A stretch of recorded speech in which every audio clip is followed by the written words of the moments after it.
Welcome to Keeping the Beat, an engaging web series hosted live by Tennessee MEA in partnership with the Country Music Association Foundation. Tune in weeknights, Monday through Thursday at 8 p.m. Central Time to learn from and interact with music professionals from around the globe, representing every facet of the vast world of music.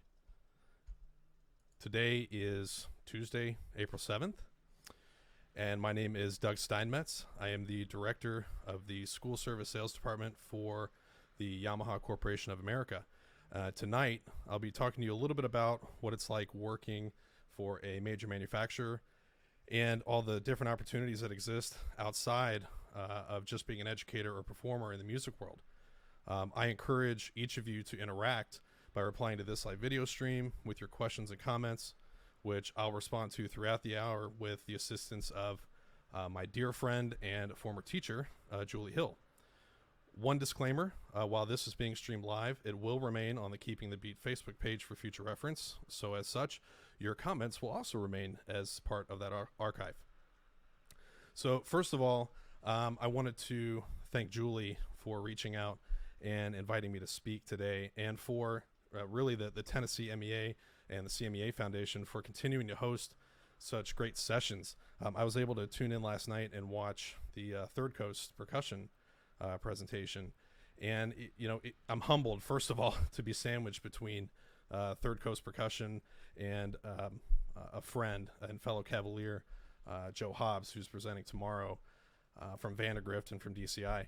It's really great that these organizations and Julie and some of the other educators that have gotten involved have put together, such a great web series, because it's important that, we continue learning and sharing, especially during times like these, but that we also use this, unique opportunity to create something new. So again, I wanted to, take the opportunity to thank Julie and all those organizers for pulling this together. Now, obviously, I'm from a little bit different world than most of the people that have been featured in this space. I'm from the instrument manufacturing side of the music industry. So we don't actually, for the most part, make the music. We make the stuff that helps you make the music. And admittedly, I struggled a little bit when Julie approached me about doing this. What would I even talk about? The sexy, fast-paced, action-packed world of inventory planning meetings, or forecasting. But as riveting as that is, I'll spare you from the gory details of production planning and forecasting. So how then do I turn my experiences and what I do day to day, what the larger Yamaha team does day to day, into a learning experience for those of you at home, for those of you that are tuning in? So my hope for this evening is for you to take away a couple of key points. And excuse me while I toggle back and forth. A couple of key points. First off, there's a broad world of careers out there in the music industry. It's not just as an educator or performer, but even agents and recording engineers. I think there was a recording engineer on last week. Being on the instrument supply side, the manufacturing side, like what I do. Secondly, the suppliers can play a really large role, a much larger role in the music world than just selling stuff, than just producing instruments that are meant to be sold. So we'll talk a little bit about each of these points as I go through tonight.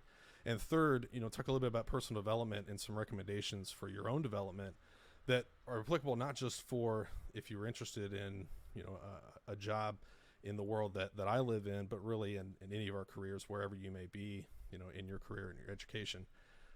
But before I dive into those points, I wanted to share a little bit of my story, as Julie encouraged me to do, to kind of give you an idea of who I am, where I come from, and how did I get to what I'm doing today.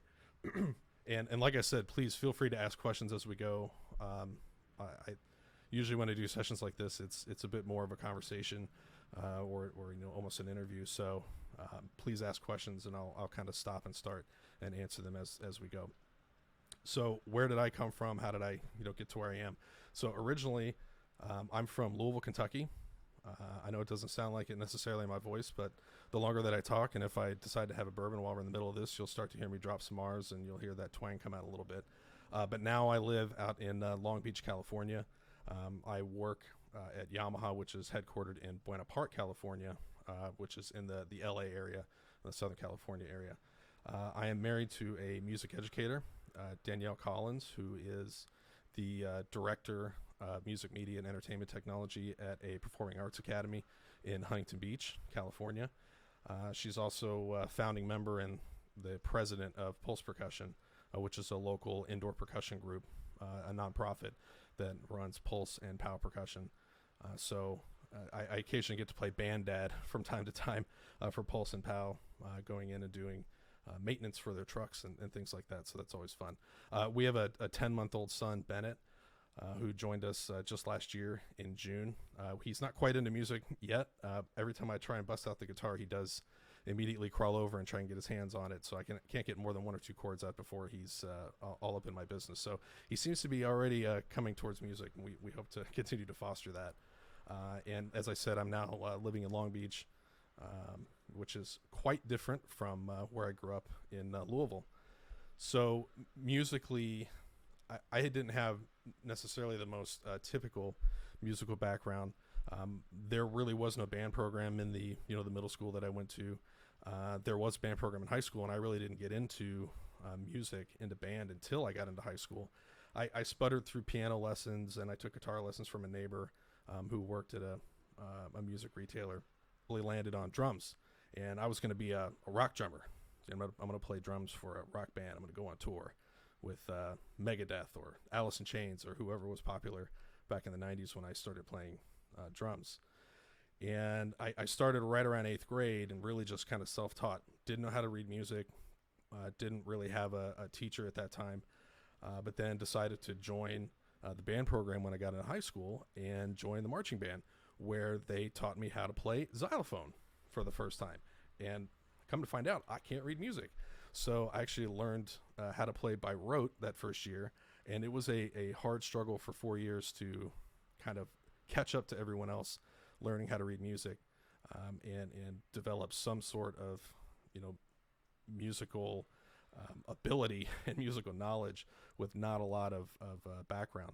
So thankfully I had a great teacher, and my parents were very, very forgiving and giving, and got me a couple of private lesson teachers, and to the point where I felt like I was good enough to go to college and play music, and I knew that it was something I wanted to pursue for a lifetime.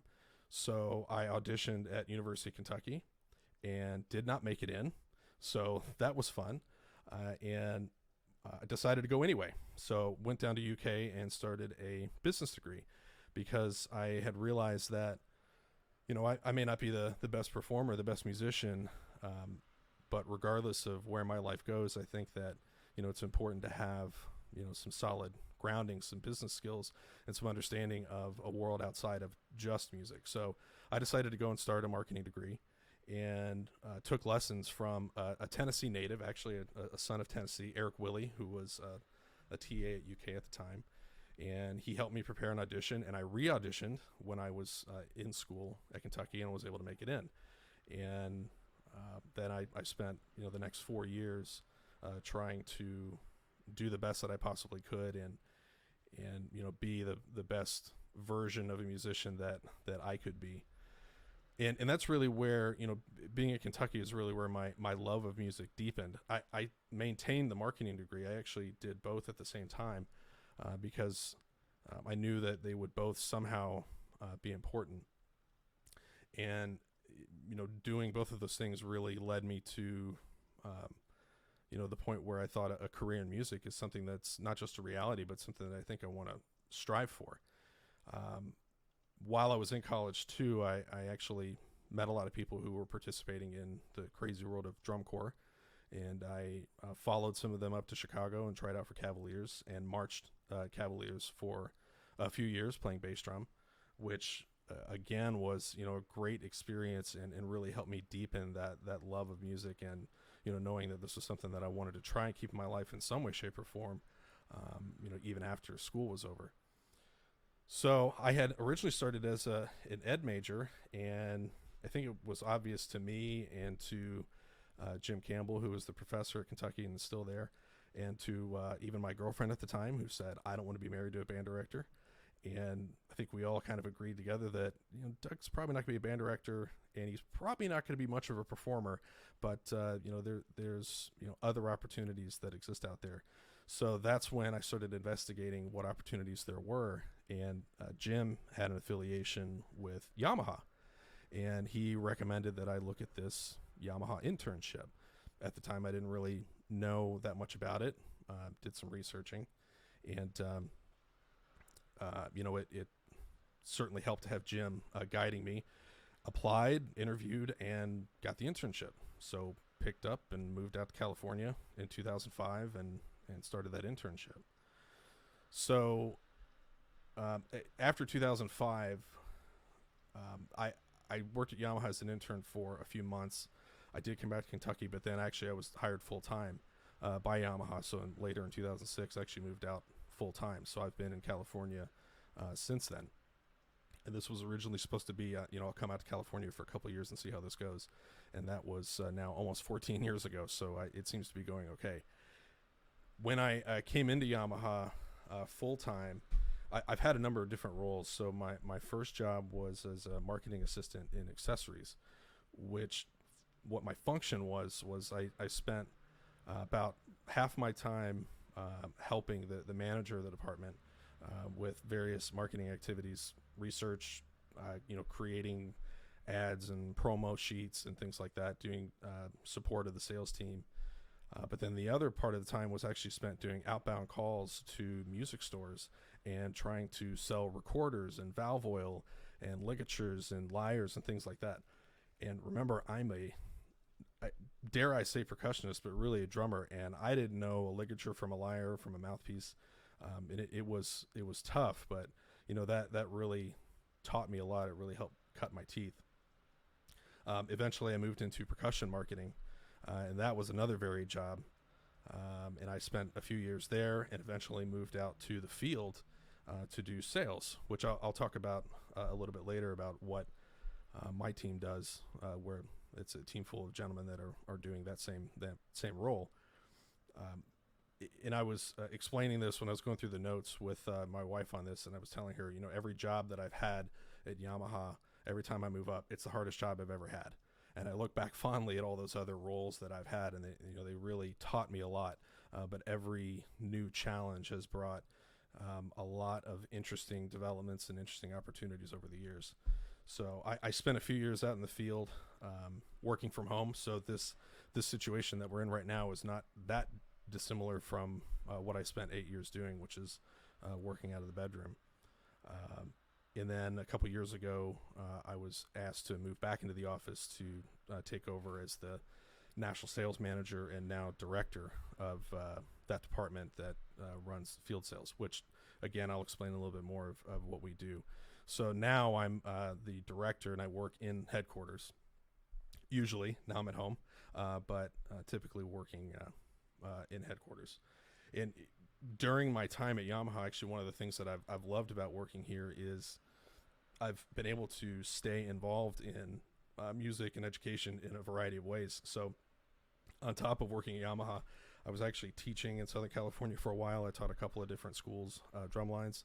And for a period of time, I was actually running the Clippers drumline for the LA Clippers basketball team, and then was playing in the Chargers drumline for a while.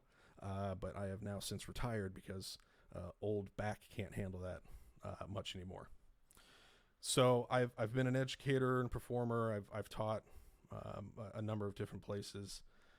But these days, I enjoy those roles, but these days I really spend most of my time guiding the team at Yamaha. And I got a lot of joy and excitement out of teaching. But now I get, a different level of excitement, a different kind of joy in this position because, I can actually provide more access to others and more opportunities to excel in their roles, whether it's somebody on the Yamaha team or, an educator or performer, that's out in the field. Before I, jump into a little bit more about Yamaha, I did want to take time. There's a couple of questions that Julie has popped up. So first off, from Catherine, how has the quarantine COVID-19 event affected the music community as far as my job is concerned? And no, you're not jumping ahead because I hadn't necessarily written this out to really talk about. But the, the situation that we're in right now, briefly, is everyone is on stay-at-home order for the most part, and the music industry is definitely in a strange position because the lifeblood of the music industry, at least on my side of it, is people playing and people learning music. So schools are closed, which means that there's, as much as people are trying to do online band and online learning, it makes it much more difficult to do business when the schools are closed. A lot of the dealerships are closed. The music retailers are closed, or they're operating under really, really different business situations. So they may be doing e-com only or deliveries, or they're doing you can pick up on the curb. But that's become more and more difficult as some more restrictions have been passed down state to state. So the music industry as a whole right now is in a little bit of limbo, sort of on pause, much like most of you are at home, where if you're a performer, there's not really any concerts happening. There's no gigs that are being booked right now. I know the Third Coast guys were talking about it yesterday, that basically everything that they had scheduled up for the next few months is canceled or postponed. It's similar on the the sales side, the retail side. So let me kind of jump back, and I'm going to jump back and forth between questions and some of the topics that I have. But I did want to take this opportunity. We don't usually get an opportunity to do something like this, so I wanted to give you a little bit of who Yamaha is, where we come from. But I think to do that, before I get into all the nitty gritty, I wanted to play a video. And don't worry, it's not a commercial, but it does give you a little bit of insight into what makes Yamaha, what makes us so unique.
So that was the Yamaha Symphonic Band.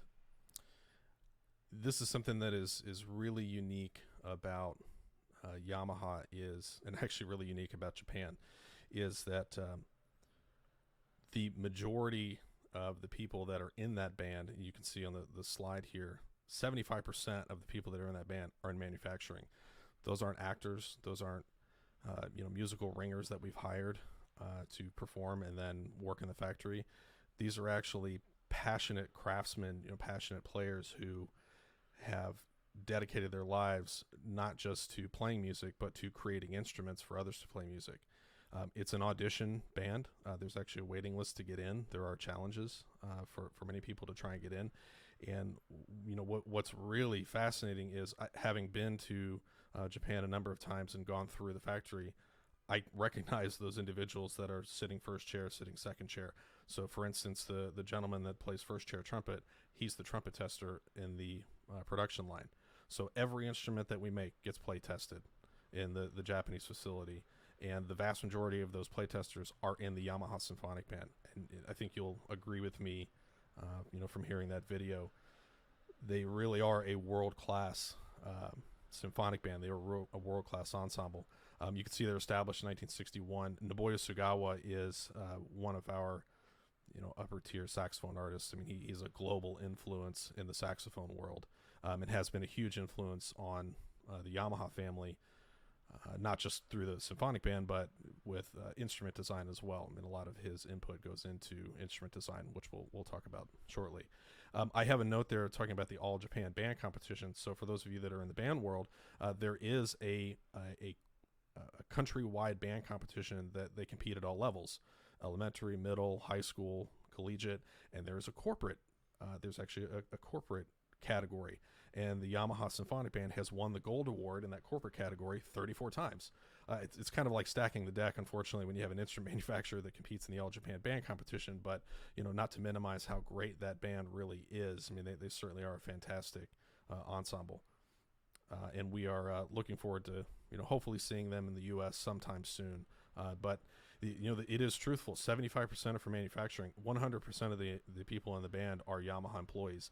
If they're not in manufacturing, they're in design, or they may be in marketing or sales or some other function. But sitting in their rehearsals, you can look around and see there's a designer, that person works on the line, that person works on the line, and that it's something that's really unique about Yamaha, is to have that that level of attention and specialness. So at this point, I wanted to talk a little bit about the history of Yamaha, just to kind of give you a baseline of where we came from and where we're headed. So first off, and this is often news to most people, we're going to talk about the founding and history, and then a little bit of our structure and some of our philosophy. But first off, most people don't realize this. There actually was a Mr. Yamaha. So there was a gentleman that lived in the late 1800s named Tarakusu Yamaha. He was a repairman. He actually started doing watch repair, and then eventually was asked to work on medical equipment, as intricate as medical equipment was in late 1800s Japan. And he, at one point, was asked to repair a reed organ in a small town. And he repaired this reed organ and realized, I think I might be able to build one of these.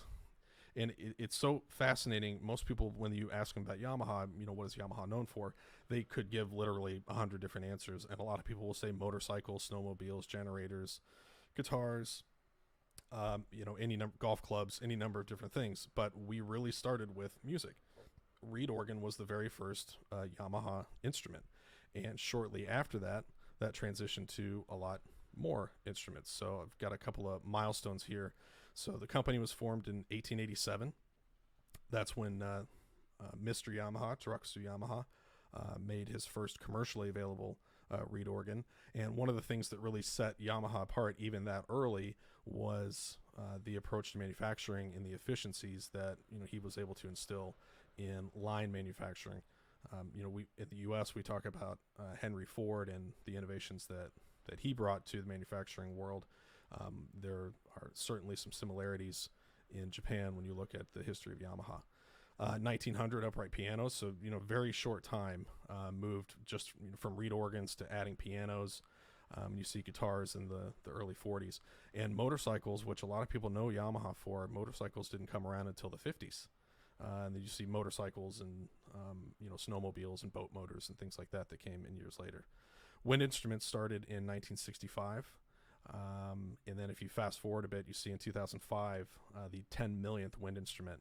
And as of today, that number is somewhere around 30 million instruments that have been produced since the mid-60s, 30 million wind instruments. But you can see on this list, I mean, we're involved. This is just on the major stuff. There's also sports equipment. There was, kitchen cabinets at one time. There's consumer audio. There's a lot of different things that Yamaha's involved in, and they all kind of feed each other. There's innovations that are made in one area that helps another. There's some gains that are earned in one area that can help another. But it really is fascinating when you look back at the history at all the different things that we've been involved in. Excuse me while I check my notes real quick.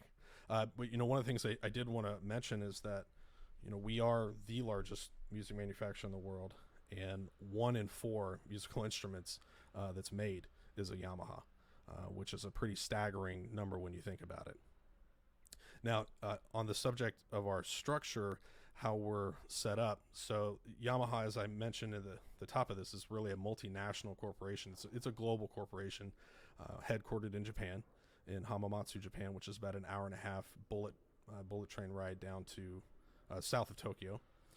We have manufacturing in a number of different places, but one of the things that is also unique about us is that it doesn't necessarily matter where something is made, because the processes are so tightly controlled that they all follow the same basic format and path. So whether it was made in China, Indonesia, Japan, wherever it may be, the quality is at such a high level. There's so much similarity in the processes that we feel confident that it doesn't really matter where it comes from. I actually work for Yamaha Corporation of America, so that's one of 80 plus or so subsidiaries that are all across the globe. So in just about every corner, just about every area, there is a Yamaha subsidiary. So I work for Yamaha Corporation of America. There's a Yamaha Canada.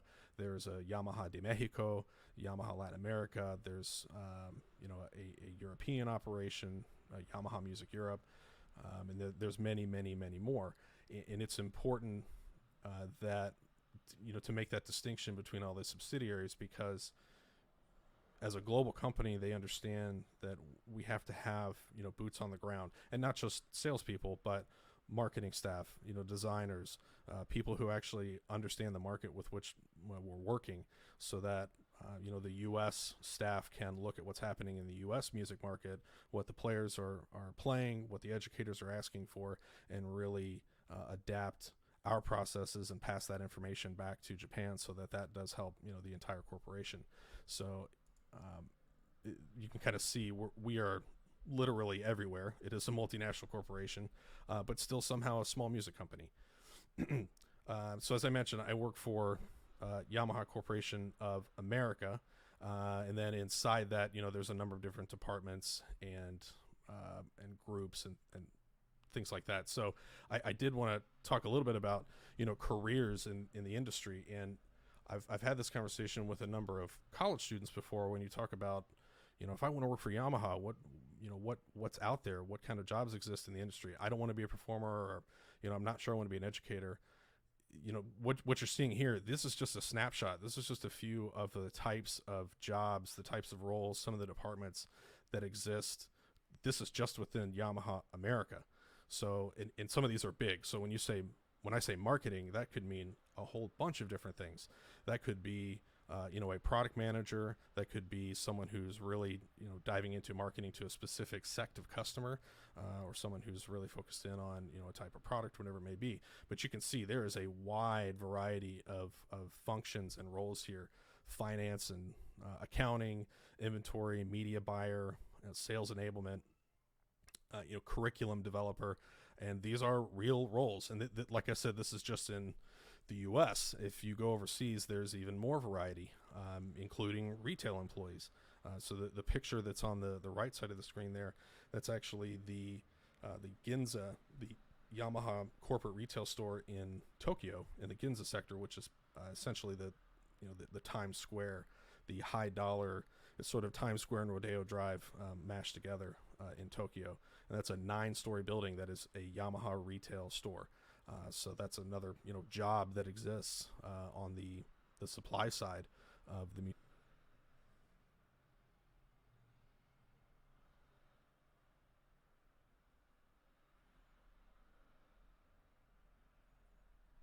Oh, sorry about that, guys.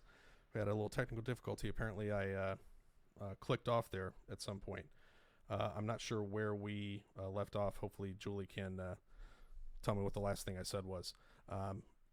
But wanted to just flash back on, if I can get back to this. So a few of the roles that exist right now on the Yamaha side. So I had mentioned that my team really works in the field sales side. Yes, I was talking about the 9-story building. Okay, thank you, Alexis.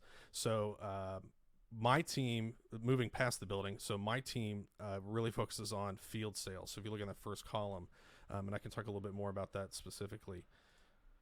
So as I mentioned, I work for Yamaha Corporation. There's multiple groups inside that focus on sales and marketing, and artist relations and other things.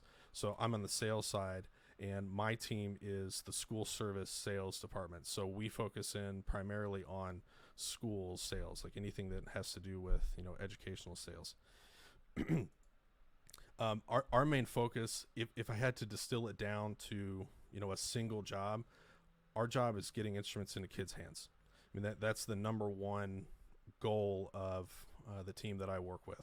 So we do that through a number of different ways, working with educators, working with music stores. That's where we spend most of our time, is working with various music retailers across the country. But really, if you boil it down, it's about getting instruments into kids' hands at the right place, the right time, trying to make sure that they've got access to high quality instruments so that they can either start to play music or to progress as a performer. Now obviously we go way beyond just getting instruments into kids' hands. I mean, we're also working with professionals at the highest level. We're working with educators at all levels. We're working with players, hobbyists, et cetera. But we do spend the most time really dealing on the school side of things, working with educators and working with parents. What we do with a dealer or a music retailer, that's where we spend the majority of our time. And I can give you kind of an example of that. I'll flashback over to it here really quickly. So this would be an example of a music retailer that's in central Indiana and Indianapolis. This is actually Page's Music. Photo credit to Page's Music. Hope they're okay with me using it. But this is an example of what you would see if you were to walk into a music retailer. So my team, they're spread all over the country. I'm actually the only one in my department that works in headquarters. Everyone else is remote. The entire team is out living in the territories that they cover, so they'll work out of their homes, but they're rarely in their homes. They're usually driving from city to city, state to state, working with educators or working with the music retailer as needed. And working with those retailers, they're doing anything and everything from it's more than going in with a catalog and saying, hey, we've got saxophones. Would you like to buy some saxophones? It's really about trying to work with that retailer to say, what are your goals? What are your hopes and dreams? How can we be of service? And then taking everything that Yamaha has to offer and kind of morphing it and turning it and, editing it down to where it's something that's really beneficial and helpful for that music retailer that ultimately is helpful and supportive of you, the customer. Because at the end of the day, that's really our focus, is the end users, the customer. The retailer is certainly an important part of that. We're an important part of that chain as well, but it all rolls to the customer, whether that's an educator, a parent, a student, a player, whatever it may be. So what do I do specifically in that team? So I used to be one of the people that was out on the road. I was in Southern California and worked in Southern California, a little bit in Arizona, working with the stores and the schools out here. And as I mentioned, I moved back into the office a couple of years ago and am now running the team that does that. So I don't work so much frontline these days with dealers. I'll get involved here and there as needed, but there's a representative for every retailer that we have. There's a representative for every educator that we come in contact with. I try to help with the overarching strategy and try to help provide resources to the team that's out in the field so that they've got what they need to help the retailers have what they need to help you have what you need. So I know that's really kind of amorphous and broad, but in the most simple sense, I'm trying to just help the team be as effective as they can back in the office. On top of that, doing inventory planning and some of the other functions that are necessary, trying to have input with the marketing teams and with the inventory teams so that we've got all the right stuff when we need it. So as I had mentioned before, the really important driving force behind what we do is the customer. That's our true north. It guides everything we do.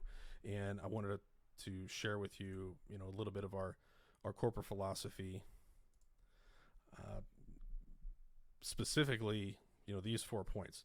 We are all in this to create lifelong music makers. We share the same passion that the educators that are watching this have, the same passion that you performers that are watching this that you have.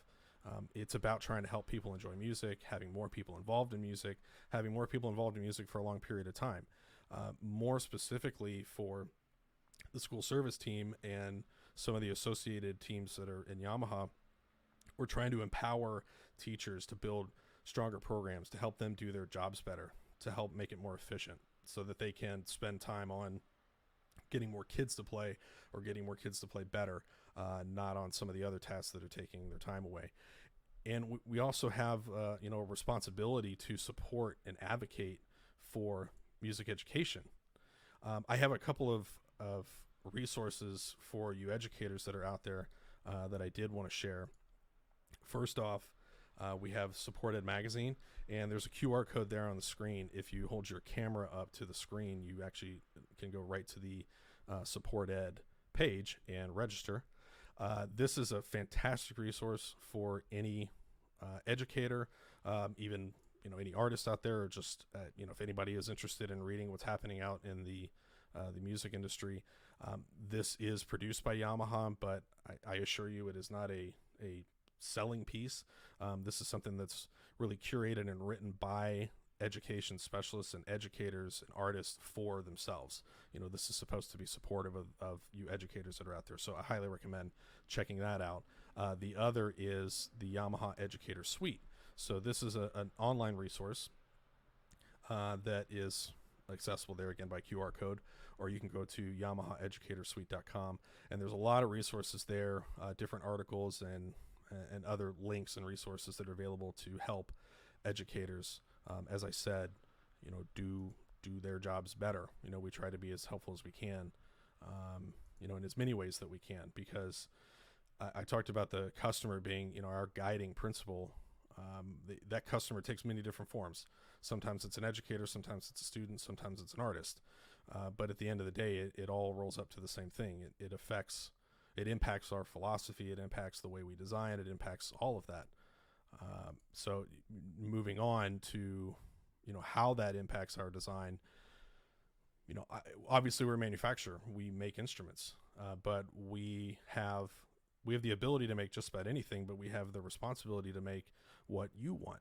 So the first point there is that, the way we approach design is it's customer driven, it's player driven. We start at the very, very top with what, the top artists in the world are asking for. What is the tool that's going to help them make the best possible music that they can, that they feel is their voice?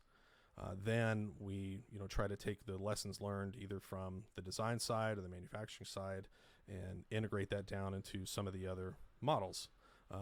Whether that's an intermediate model or for, a student model instrument for somebody that's just getting started. And this really applies to just about any type of instrument that Yamaha makes, where we really do try to design the best possible thing we can and then work from there instead of, starting from the bottom and trying to hit something that's in the volume zone and work our way up.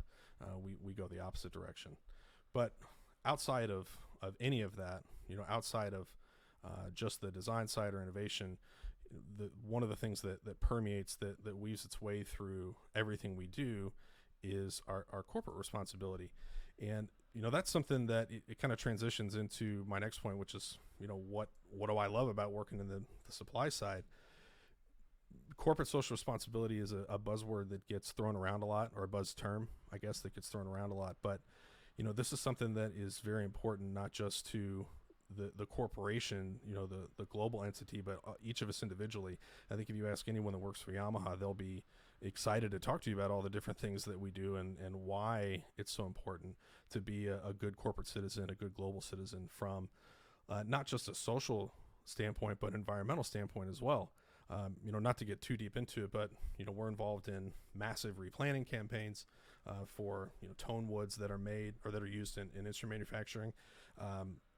I've seen myself. We have a wastewater treatment plant that's part of one of our Chinese factories, and some would say that the water that's coming out of that treatment facility is better than actually the water that's coming in. So it's we really take it seriously that we're not just going to make something just because we can. We want to make sure that it follows all the right certifications, all the right things that are right to do, not just that we legally have to do, but that are ethically the right thing to do and responsibly the right thing to do. So that does kind of lead me into what I love about working on the supply side, but I did want to stop for a second because there's a couple of questions that have popped up. So first off, from Drew Davison, what kind of internships do you see as important in the artistic industry for young people considering majors or careers in arts and media? There are a lot of different internships.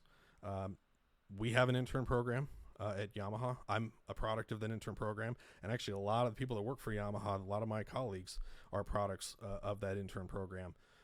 And there are internships all over the campus, not just on the product side, but even in our ad and creative department, and in some of the other areas. So that's just one example. I know that there are other manufacturers that have internships as well, but then there are internships in arts administration jobs. There's internships in some of the nonprofits. I know that PAS has had an internship over the years.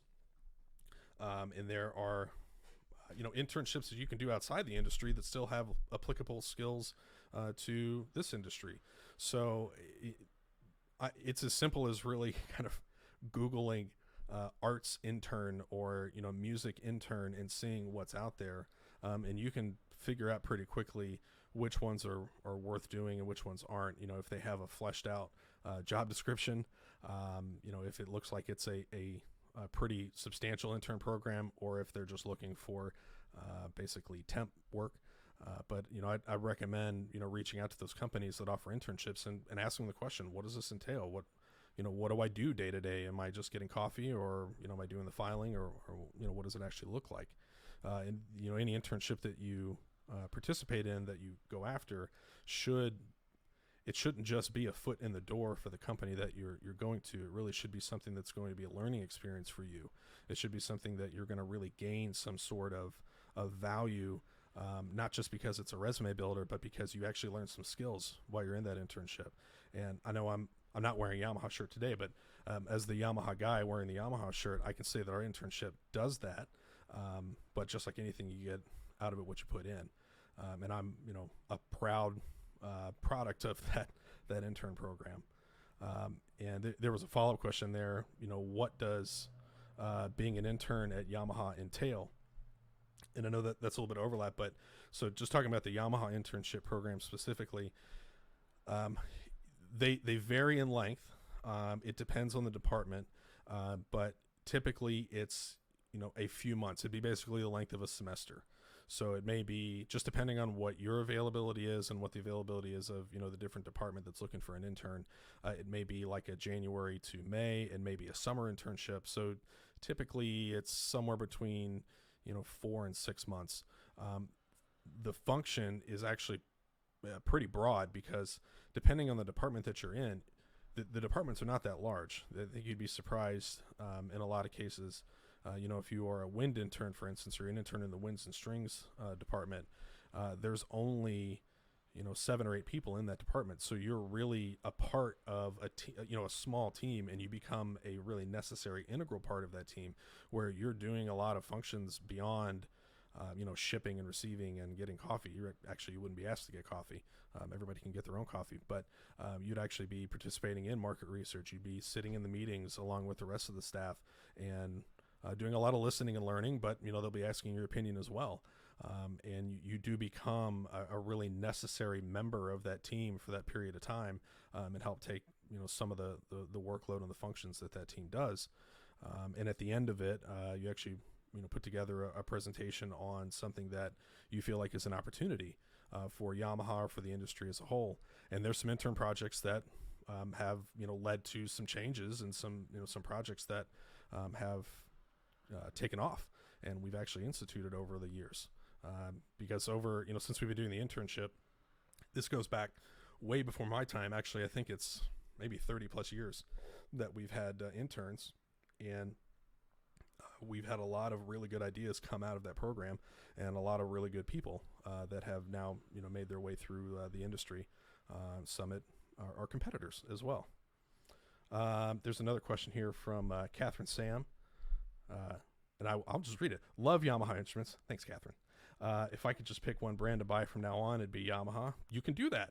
I teach beginning band, and every Yamaha student has been a tank. Great stuff from top to bottom. Not a question, but I always appreciate the love. So we do really take that to heart. And as I tell anyone that I come in contact with, whenever they give us a compliment like that, really appreciate the compliment. It does mean a lot. We do pass it back. It does feed the machine, so to speak. Please tell us if that's ever not the case, if you ever run into one that isn't a tank, and if there's ever an issue that we need to address. Okay, so moving back into the sort of the agenda, and I know I'm running a little bit long. So I wanted to talk a little bit about what I love about working on the supply side. And then, if you want to get on, into the music industry, some of those key factors. So the things that I really love about it is, being involved still in education. I was not a full band director, but I certainly loved, being involved in education. I've been fortunate enough to be involved with some of the MEAs out here and do some presentations. And that's been fantastic that, even working in a corporate structure, we still have access and ability to stay involved in these kinds of things. It's also great to do, the consulting with the retailers, the small business owners, and helping them, grow their business, and helping their employees in their careers, helping in any way that we can. One of the things that I love the most is, I feel like we could all work in any industry. We could all be, doing anything. I joke, and I don't mean this as any slight to anyone that's selling plumbing supplies, but I could be selling plumbing supplies, but I don't think I'd be passionate about it. And that's one thing about the music industry that's so unique, is it's the passion that the people that you work with, not just at Yamaha, but all over the place, the educators, the artists, they have a real love for what they do. And that's something that sets this industry apart from a lot of others.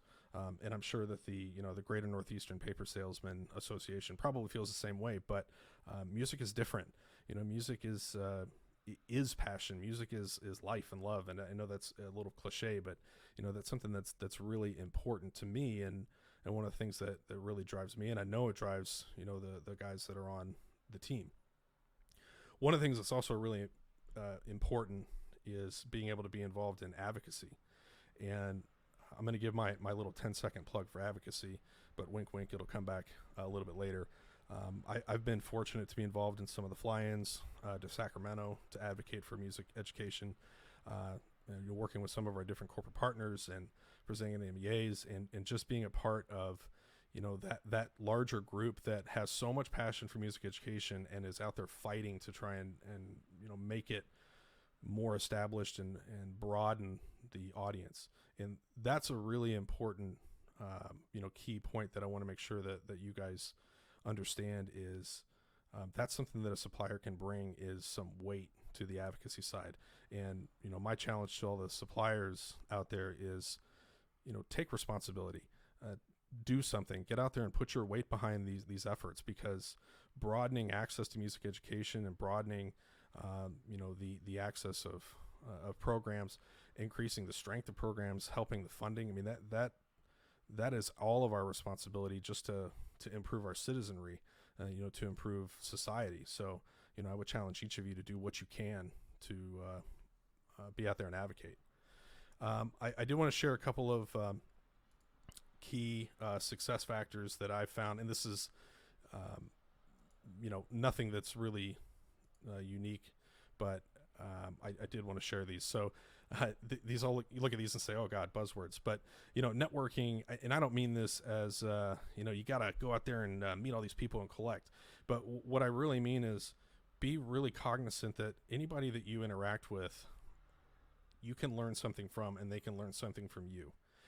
I wouldn't be where I am if it wasn't for Jim Campbell, if it wasn't for Julie. I wouldn't be where I am if it wasn't for the people that I went to school with.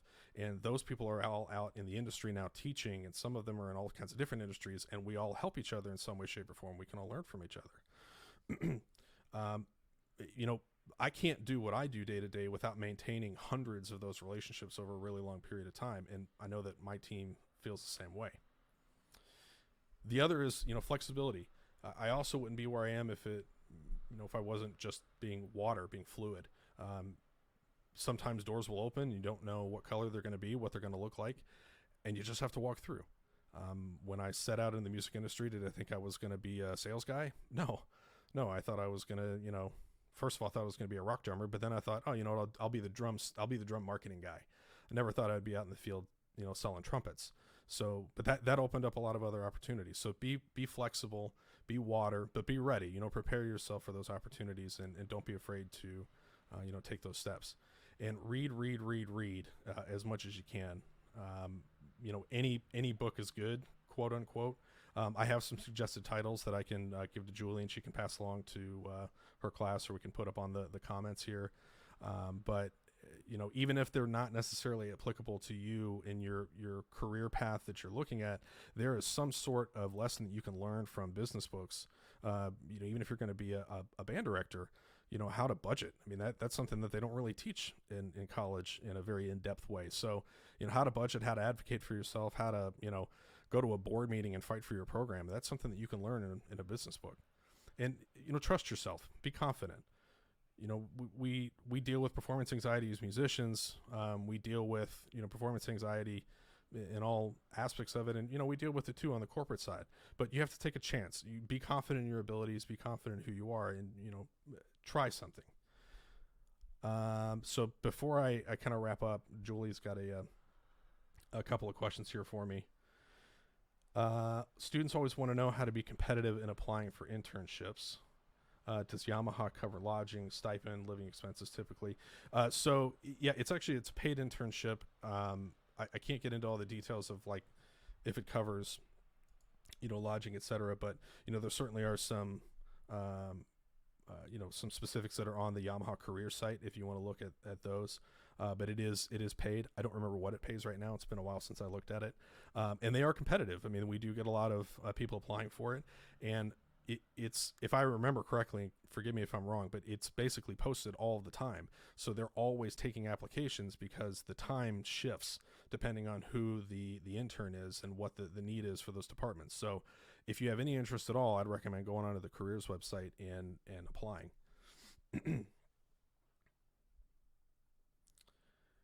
And a comment from Julie, if I can read it. So she's wearing her non-biased administrative hat.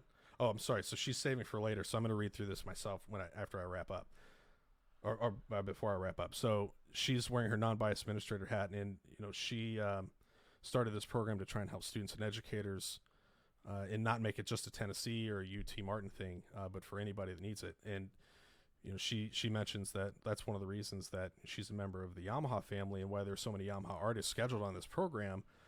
It's not necessarily bias. It's just that we responded to the call, and our artist relations director, John Whitman, has spent so much time helping to plug in great artists and performers, because stuff like this is so important.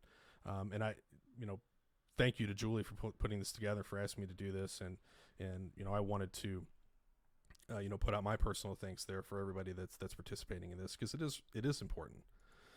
So one final thing. So I did mention that there were 3 key points that I hoped to give you as a takeaway, and then a challenge. So here is my challenge to you. So I mentioned I have a passion and a love for advocacy, and advocacy, unfortunately, is a great rallying cry, but not enough people come to the rally. And if you ask musicians, if you ask anybody that's in music education or musician, do you support music education? Well, yes, absolutely, I support music education, but far fewer actually take that concrete action to provide that support or create those opportunities. So my challenge to you is get involved, do something, donate, not just money. And I don't mean donate money, but donate your time, donate your expertise. Most of the time, we don't see a lot of action simply because people aren't sure what to do or how to help. So my challenge to you is to look at your situation, the situation in your area, in your state, and see how you can help. It can be as simple as attending a clinic or attending a concert that maybe financially supports a program. Go see your local orchestra, for instance, or as in-depth as flying into the state capitol and advocating for music education directly to state senators and assembly members alongside your MEA representatives, or even going to Washington, D.C. and putting our cause in front of the federal representatives. Now, some of you may be aware that the recently adopted Every Student Succeeds Act, or ESSA, which I'd highly recommend you look up. It's riveting reading. But it explicitly outlines music as a part of a well-rounded education alongside math, science, all the other what were originally called core subjects. That means that state and federal funding can be used for music programs. That addition was made because a group of really passionate individuals went to DC and to all the different states and lobbied. And they lobbied for that. And that's what we really have to do. We advocate for ourselves on our daily lives. And you guys have to advocate as you grow in your careers, for yourselves, for your programs. Strengthening your advocacy chops while fighting for a worthy cause is a really great use of time. So practice advocating by advocating for music education. I can share a couple of resources with Julie. Music Achievement Council, National Association for Music Education, which is the parent of Tennessee MEA. You can go to the Yamaha Educator Resource Center, and there's a lot of different resources there, and a few others that I can share with her. But again, my challenge: get involved, advocate. Wanted to say thank you again to Tennessee MEA and to Country Music Association Foundation, to Julie Hill and Alexis and the rest of Keeping the Beat team. It's really been a great honor to share my story and some of the Yamaha story with you. I hope you found some value in this and that you take my advocacy challenge to heart. Life with music is life worth living. Tune in weeknights, Monday through Thursday at 8 p.m. Central Time to watch Keeping the Beat live, and remember to tell your friends about our program. Presenters who wish to apply to host an episode, send applications via tnmea.org. And thanks again for watching, and good night.